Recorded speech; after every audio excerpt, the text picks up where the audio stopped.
Bonjour à toutes et à tous, je m'appelle Salvatore Mini et je suis auteur bruxellois de thrillers psychologiques. Aujourd'hui, je vais vous parler d'Emprise, mon nouveau roman publié aux éditions Presse de la Cité.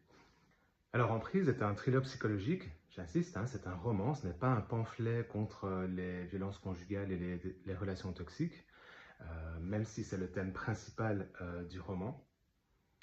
Il s'agit plutôt d'un roman, d'un thriller dans lequel on ne sait plus vraiment qui manipule qui. Alors pourquoi le thème de l'emprise?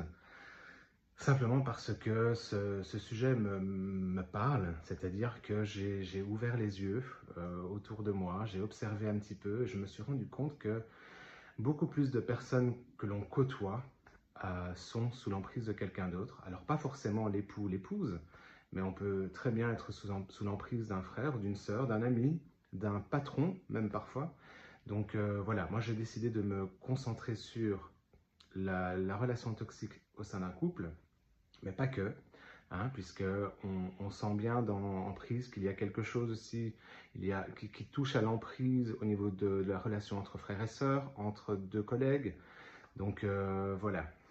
En Emprise, on va suivre la descente aux enfers de Catherine, qui va épouser Frédéric, un homme que tout le monde trouve charismatique, dont les femmes rêvent, auxquels les hommes voudraient ressembler. Et Catherine se rend compte qu'elle a une chance folle qu'il soit tombé amoureux d'elle. Et dès le départ, elle va se rendre compte que ses réactions sont parfois excessives ou mal placées. Et elle va mettre ça sur le compte du travail, du stress. Sauf que petit à petit, lorsque le confinement arrive, elle se rend compte que Frédéric est en réalité un monstre. Et elle est complètement prise dans ses griffes.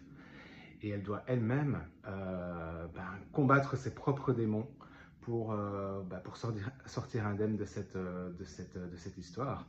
Mais il s'agit d'un roman de Salvatore Mini et de mon cerveau complètement. Est-ce qu'elle en sortira indemne? On n'en sait rien. Nous verrons. Et voilà.